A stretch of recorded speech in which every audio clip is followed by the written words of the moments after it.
Meus irmãos, continuemos com a nossa mente e o nosso coração voltados para o nosso Deus que se faz presente agora há de falar conosco quando lermos a sua palavra e quando Ele também usar o seu servo para nos explicar, e é certo que o Espírito Santo há de aplicar também a nós.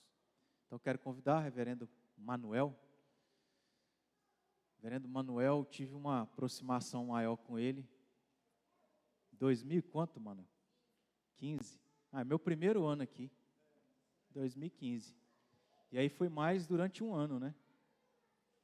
E desde então a gente, quando se vê nas reuniões do presbitério, a gente também tem a oportunidade de estar um com o outro. Mas eu louvo a Deus pela vida dele, pela vida da família. São queridos para nós e tem sido bênção. Que Deus te abençoe.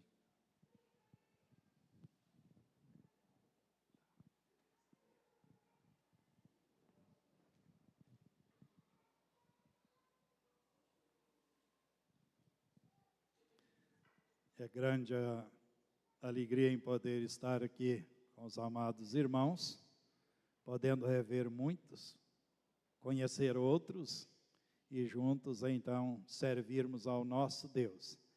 Agradecer ao reverendo Erickson pelo convite a nós feito para estar aqui exatamente a esta hora. Muito obrigado, e também ao conselho que programou juntamente com o pastor para que tivesse esse trabalho nesta noite, já chegando ao final do mês do lar, né? Que é mês de maio. Nós louvamos a Deus pela vida de todos, pelo privilégio de estar aqui e poder compartilhar da palavra de Deus juntamente com vocês. E eu quero ler um texto bem conhecido, é o Salmo número 128. Quero ler esse texto com os amados. Salmo 128.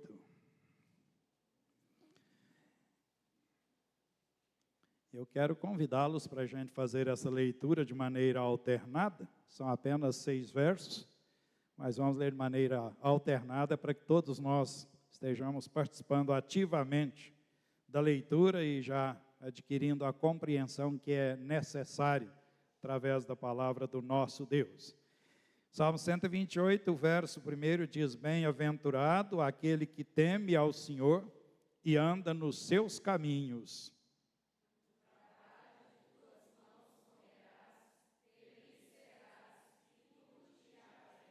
Tua esposa no interior de tua casa será como a videira frutífera, teus filhos como rebentos da oliveira à roda da tua mesa.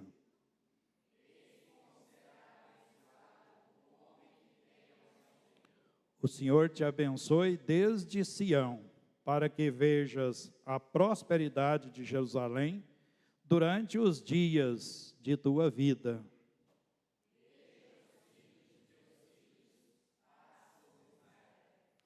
Deus nos abençoe nesta hora com a palavra dele e fale aos nossos corações. Nós já oramos, inclusive com as crianças, então vamos para a nossa meditação. E eu queria fazer uma pergunta bem simples e que cada um pode estar respondendo para si mesmo. A sua família está bem nos relacionamentos? E também diretamente espiritualmente? Sua família está prosseguindo bem nos relacionamentos, na sua espiritualidade? Espero que muitos possam responder que sim. E se a resposta for sim, que continuem então marchando desta forma. Se for não, aí vem uma outra questão que a gente precisa atentar para ela. Por que que a família não está bem, os relacionamentos estão fragilizados, e inclusive a espiritualidade? O que que está acontecendo? Qual a sua contribuição para que a sua família possa então estar alcançando a estrutura relacionamental, encontrando um relacionamento tranquilo, amistoso e maravilhoso.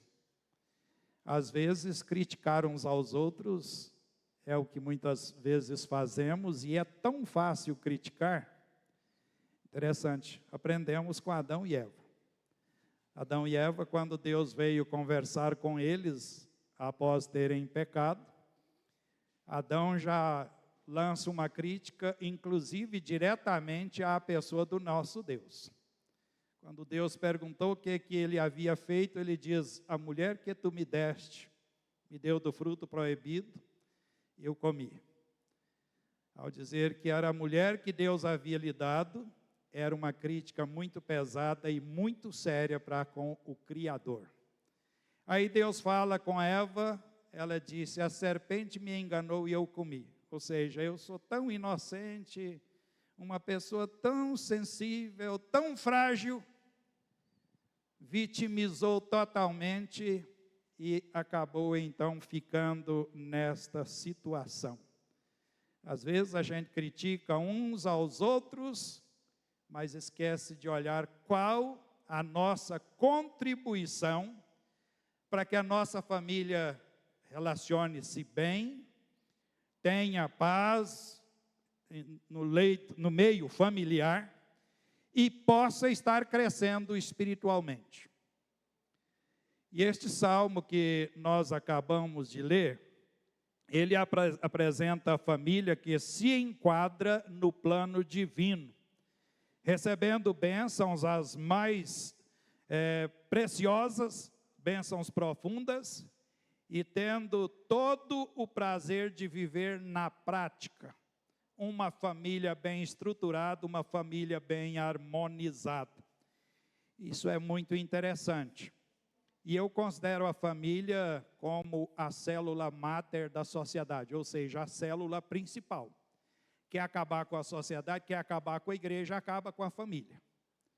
Ela é a base, a estrutura para o ser humano se tornar alguém que tenha equilíbrio, tenha bom comportamento, tenha condições de viver na sociedade, contribuindo não só para si, mas também para os que o rodeiam, a família e a sociedade.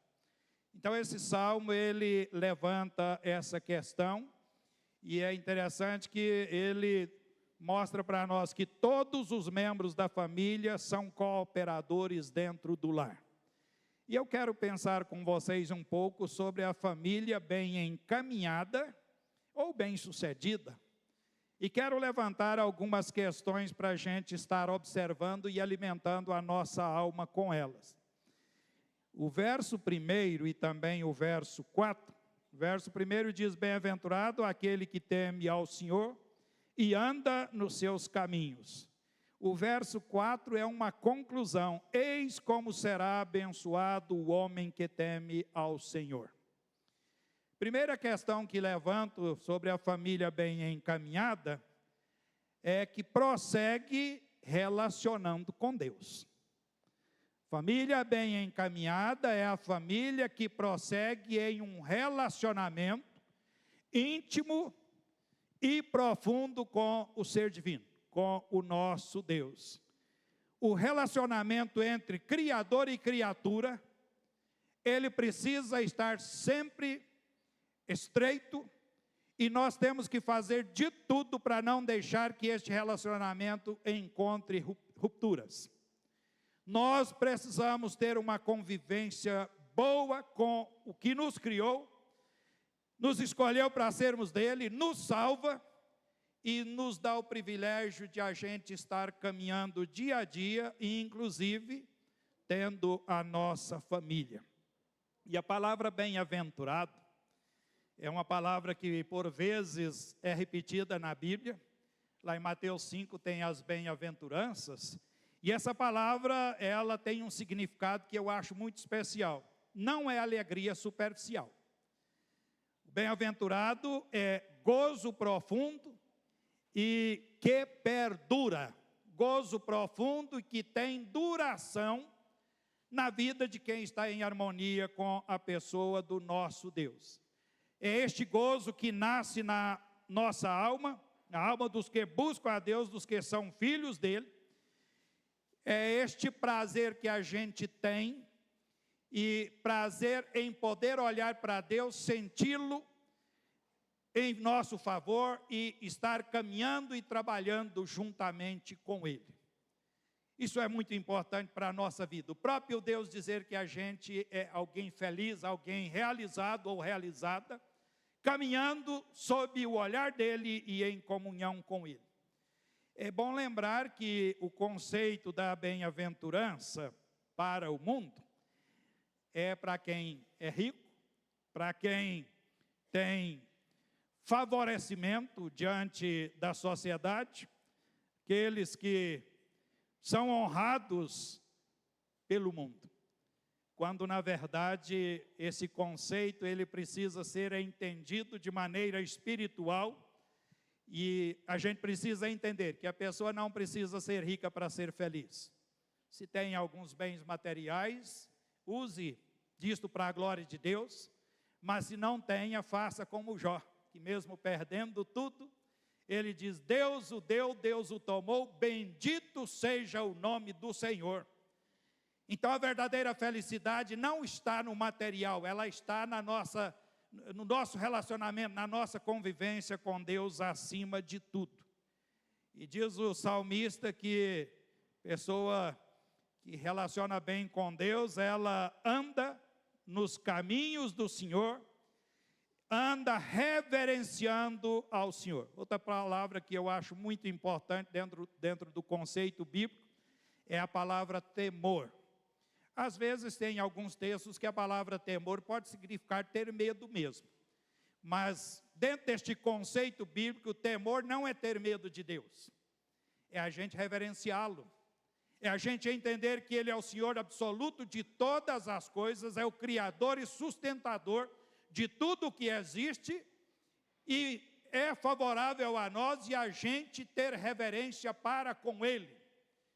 A gente ser alguém que relaciona com Ele, na qualidade de servos dEle, olha para Ele, vendo nele esta grandeza, essa santidade que Ele apresenta para nós, e estar sempre na inteira dependência, na inteira intimidade juntamente com Ele.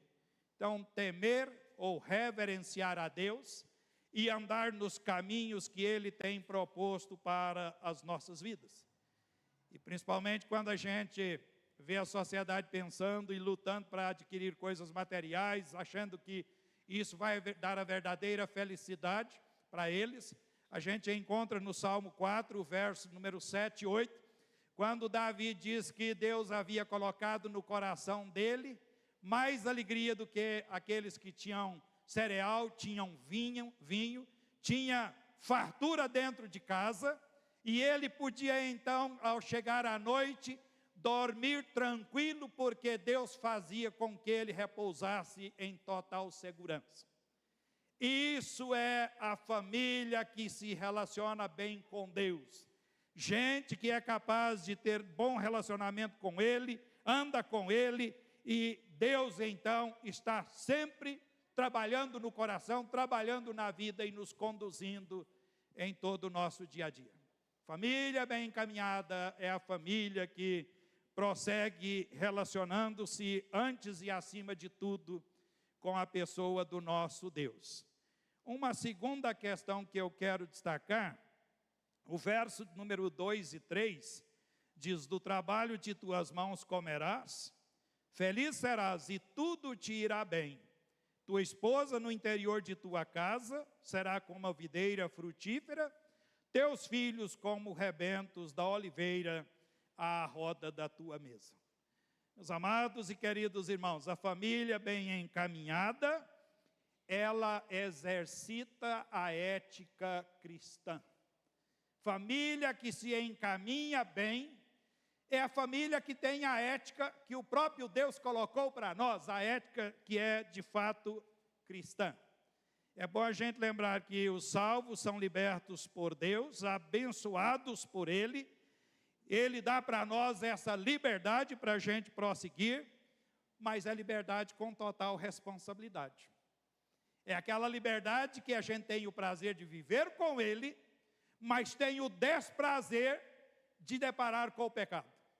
Não podemos pactuar com o pecaminoso, a gente precisa ter prazer em viver com o Senhor. E todos os membros da família, então, são cooperadores nessa questão.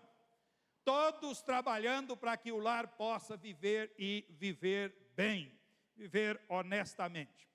Verso 2 fala do esposo, trabalhando honestamente e tendo então o sustento para a sua casa. Diz que feliz serás e tudo irá bem. No verso número 3, fala sobre a esposa. Mostra a esposa como alguém que é tão honesta quanto o esposo e que contribui firme e definidamente para que o lar caminhe bem. E é bom a gente lembrar, se o esposo e a esposa são honestos e trabalham em prol do lar, os filhos, logicamente, chegarão à mesma situação, porque se espelham nos pais e os pais têm o cuidado para com eles. Diz aí que os filhos são como o rebento da oliveira, a roda da mesa. A oliveira é produtora de alimento que era a base do sustento lá daquela região. Aqui a gente não usa tanto, mas ainda assim é algo que nós usamos muito. Então, nós vemos os filhos aí com essa contribuição também, alguém que faz parte da família e tem a sua cooperação. O livro é uma apostila, uma revista da Ética Cristã e Cidadania, produzida pela Faculdade do Mackenzie. Ela traz a ética cristã calvinista e coloca 3 pilares que eu acho que são muito importantes para nós sempre, principalmente pensando na família. O primeiro pilar é a universalidade no chamado divino. A universalidade no chamado de Deus para as nossas vidas. O que isto significa? Eu creio que isso está completamente baseado, vamos até ler lá, na carta de Paulo aos Colossenses, capítulo número 3, o verso 17 e o verso de número 23. Aqui está a ética cristã, a universalidade do chamado de Deus para mim e também para a sua vida. Diz, e tudo que fizerdes, seja em palavra, seja em ação, fazei-o em nome do Senhor Jesus, dando por ele graças a Deus Pai. O 23, tudo quanto fizerdes, fazei-o de todo o coração, como para o Senhor e não para homens. Isso é a universalidade que Deus dá para nós, cada um tendo os seus talentos, os seus dons, mas fazendo tudo para a glória e o louvor de Deus. Aquela música que nós cantamos e destaca que a gente vive para Deus. Tem uma outra música, a gente tem ela no pendrive, e sempre quando funciona o carro e vai caminhando, aparece aquela música. E ela declara que a gente vive só para Deus. E eu acho isso pesado demais. Não é que eu acho errado, claramente certo. Mas eu acho que é difícil de a gente viver realmente só para o Senhor. Se a gente fizer uma avaliação na nossa vida, nós vamos ver que os interesses nossos falam muito alto. E querem sempre determinar o nosso comportamento. Mas a universalidade do chamado divino para as nossas vidas, a vocação, é essa de que tudo que a gente for fazer, seja em palavra, seja em ação, a gente deve fazer para o nosso Deus, para a glória do nosso Deus. A família, cada membro da família precisa pensar nisso. E o verso 23 diz que tudo que a gente fizer, a gente tem que fazer como se estivesse fazendo diretamente para Deus. Eu me preocupo muito com nós trabalhadores, inclusive os patrões também. Quantos trabalhadores que se dizem crentes e não são dignos do salário? Eu ganho muito pouco e então eu não faço muito pelo meu emprego. Para lá, Deus te chamou, foi para fazer, e fazer para a glória dEle. Deus nos chamou para a gente viver para Ele, e não importa o salário. Já mencionei Jó. Já pensou se Jó pegasse essa ética de olhar para as coisas e... Eu perdi tudo na minha vida, eu perdi 10 filhos que morreram em um tombo só de uma casa, perdi tudo. Então eu não vou ficar com esse jeito de entender que tudo é para a glória de Deus. Não, Jó diz que Deus deu, Deus o tomou, e bendito é o nome do Senhor. A vocação de Deus para mim e para vocês, ela envolve nossa vida 24 horas por dia, a nossa vida em todo o tempo e em tudo que nós fazemos. Nós temos que pensar na nossa dignidade para com Deus. O esposo trabalhando honestamente, a esposa trabalhando honestamente para a glória e o louvor do Senhor. O segundo pilar que a revista coloca é a honestidade, que até já entrei aqui na questão, né? Além de a gente ser chamado por Deus para fazer tudo para a glória dEle, o nosso trabalho, ele precisa ser um trabalho consagrado a Deus, um trabalho que seja digno. Nossos negócios, o mundo vive negociando e cada um dando um tombo maior no outro, ou na outra. Nós não podemos viver assim. Eu vou vender esse carro e ele não presta e eu vou dar nele uma capeada para aqui para ali e vou vender. E aí coloca o carro como se fosse algo muito bom, quando a gente sabe que o carro não está prestando. Isso é desonestidade. E Deus nos chama a trabalhar e trabalhar honestamente e viver uma vida com honestidade em todas as áreas, nos nossos negócios, no nosso convívio e assim por diante. Então, a honestidade faz parte da ética cristã calvinista. Nossa igreja presbiteriana é calvinista e nós precisamos atentar para isso. É bíblica. É a Bíblia que nos ensina assim. O outro pilar é economia ou poupança. Nós vivemos numa época de tanta gente endividada e nós precisamos pensar na economia e na poupança também em nosso lar. Quantas vezes, por alguém desestruturar o lar financeiramente, acaba gerando grandes atritos na família, dificuldades de convivência, exatamente por desequilíbrio financeiro.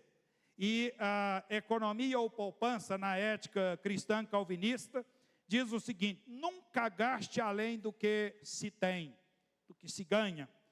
Poupa o que não é necessário gastar. A gente precisa gastar aquilo que é necessário, economizar tudo o que for possível. Pastor, isso vai ficar aqui na terra e o que que... Então, para que eu vou ficar guardando? Há pouco tempo eu tive um problema na família e alguém resolveu então desfazer de tudo e, inclusive, ao desfazer de tudo, disse que iria ofertar para a igreja. E eu, mais o meu irmão conversando, eu disse, se precisar de uma cirurgia de última hora, eu disse, nós temos que assumir a responsabilidade se acontecer uma coisa dessas.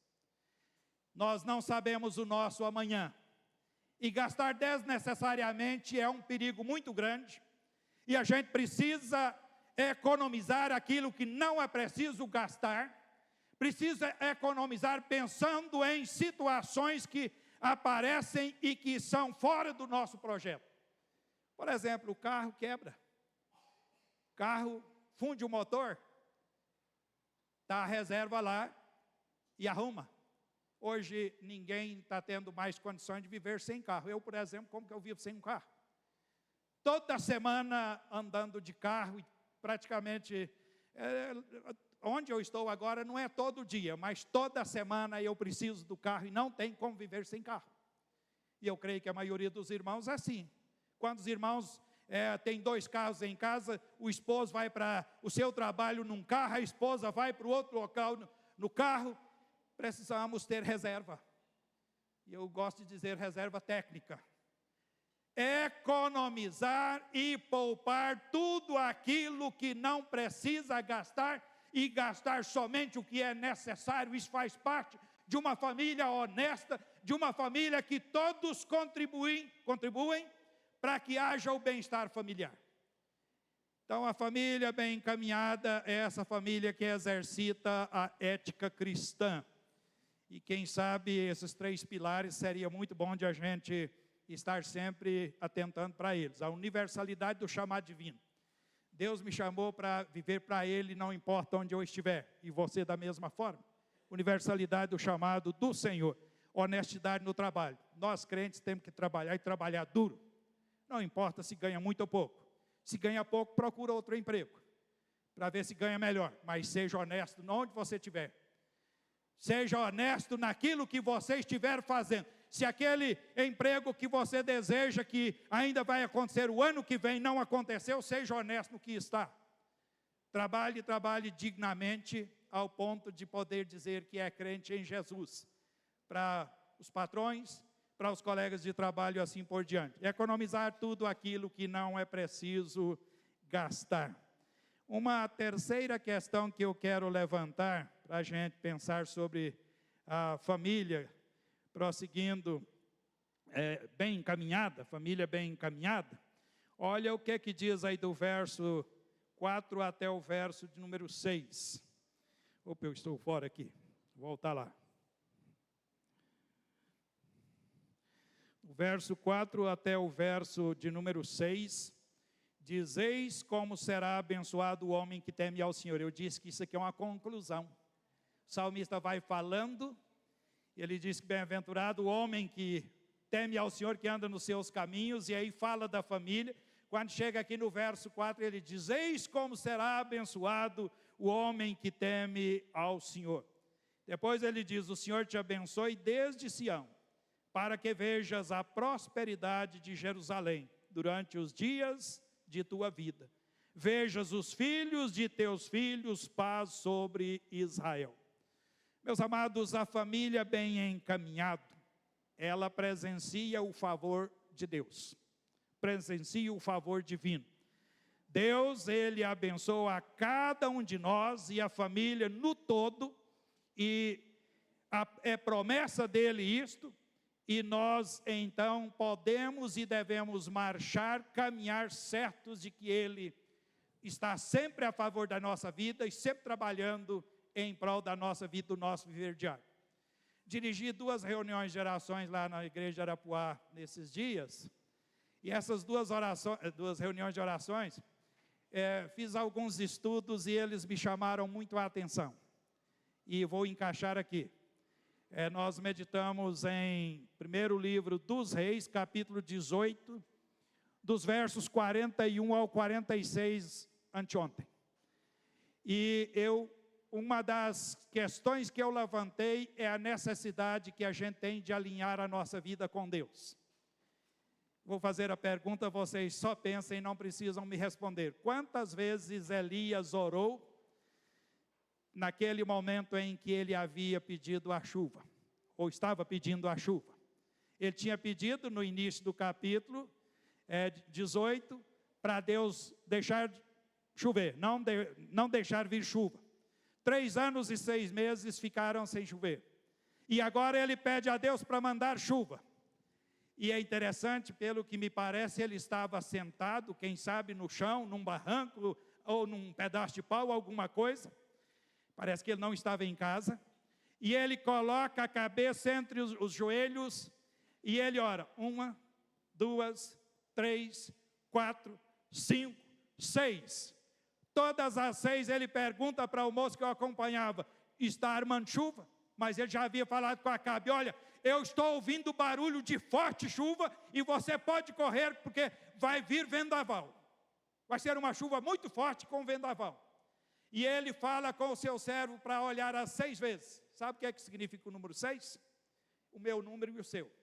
Por isso que a besta tem 666. É número de homem. Na própria descrição do Apocalipse, o 6 lá é 666. Esse número é um número de homem. 6 é o ser humano sozinho. Mas Elias não para com 6 pedidos, ou pedido 6 vezes repetido. Ele vai ao 7º. O 1 é Deus, Quando junta o número 6 com o número 1, número 6, número de homem, o 1 é Deus, aí é o número da perfeição. Elias faz o seu sétimo, o mesmo pedido a 7ª vez, e fala com o seu moço: olha para ver se está vindo chuva. O moço vem e fala: olha, tem uma nuvem do tamanho da palma da mão. E Elias então fala com Acabe: pode correr, que a chuva está chegando. E Elias, é interessante, o verso 46, Elias correu na frente do carro de Acabe, e eu disse, eu entendo, pelo meu pouco conhecimento, mas eu acho que é a realidade, entendo que Elias não era atleta, Elias era uma pessoa que não praticava esporte de corrida, Elias era inclusive um homem já de certa idade, e ele conseguiu correr na frente de Acabe com toda a sua carruagem, seus cavalos bem treinados, bem preparados para correr. E ele conseguiu ir na frente. Ele estava alinhado com Deus. E eu e você precisamos aprender a alinhar a nossa vida com Deus. Quantas vezes a gente quer as coisas de Deus, mas totalmente desalinhado com Ele? Estamos só no número 6, que é número de ser humano, o ego humano funcionando, o ser humano material falando, e não atentamos para o 7, que é exatamente 1, sendo Deus, e a gente unindo-se a Ele e passando a viver com Ele. Nós precisamos alinhar a nossa vida com o Senhor. E quando nossa vida está alinhada com o Senhor, nós presenciamos a bênção, o cuidado e a proteção da parte dEle. Quero fazer menção a um homem muito sofrido, mas que é um exemplo de filho e um exemplo extraordinário. José. José foi levado para o Egito, vendido 2 vezes como se fosse um cavalo. Mas foi, e lá ele viveu para a glória de Deus. E ele nunca ficou irado com tudo que acontecia com ele. Se a gente olhar, ele foi vendido 1 vez, foi vendido 2, levado para o Egito, lá traído terrivelmente por alguém que queria possuí-lo. E ele disse: não, eu nesta casa mando em tudo, menos na mulher de Potifar. E ela então fez uma tramóia, levou ele para a prisão, e ele ficou muito tempo por lá. E esse homem sofreu, e sofreu demais. E no final da história, os irmãos dele que haviam traído, vendido a pessoa dele, se humilharam, dobraram-se diante dele, e ele falou: acaso eu estou no lugar de Deus? E ele mostrou-se como não só irmão, mas como verdadeiro pai para seus irmãos. Mas pensando no alinhamento dele com Deus, capítulo 39. O alinhamento de José com a pessoa do nosso Deus. Olha o que diz verso 2. O Senhor era com José, que veio a ser homem próspero, e estava na casa de seu senhor egípcio. Vendo Potifar que o Senhor era com ele, e tudo o que ele fazia, o Senhor prosperava em suas mãos, logrou José mercê perante ele, a quem servia, e ele o pôs por mordomo de sua casa, e lhe passou às mãos o que tinha. Agora lá no final do capítulo, no verso, finalzinho aí do capítulo, diz, verso 21, o Senhor, porém, era com José, e lhe foi benigno, e lhe deu mercê perante o carcereiro, o qual confiou às mãos de José todos os presos que estavam no cárcere, e ele fazia tudo quanto se devia fazer ali. Tudo que devia fazer ali. E aí diz que o carcereiro confiou tanto nele que não se preocupou com ele cuidando daquela gente. Esse é um homem que alinhou-se com Deus, viveu para a glória de Deus e foi uma bênção na vida da família e pôde cuidar dos seus irmãos traidores, mentirosos, e cuidou como um irmão amado, um irmão que via Deus na vida dele, um irmão que foi capaz de tê-los como filhos e cuidar deles da melhor maneira possível depois da morte do seu pai. Deus, ele se torna totalmente a favor daqueles que se dobram diante dele. Ele é capaz de estar abençoando. O verso 5 aí do texto da nossa meditação diz que Deus abençoa ao seu povo, e diz que ele é capaz de traçar o plano, e a gente então, caminhando nesse plano, vai prosseguir e prosseguir muito bem. Verso 4, eis como será abençoado o homem que teme ao Senhor. O plano é a gente temer a Deus e andar nos seus caminhos. E se a gente faz isso, Ele vai derramar a sua bênção.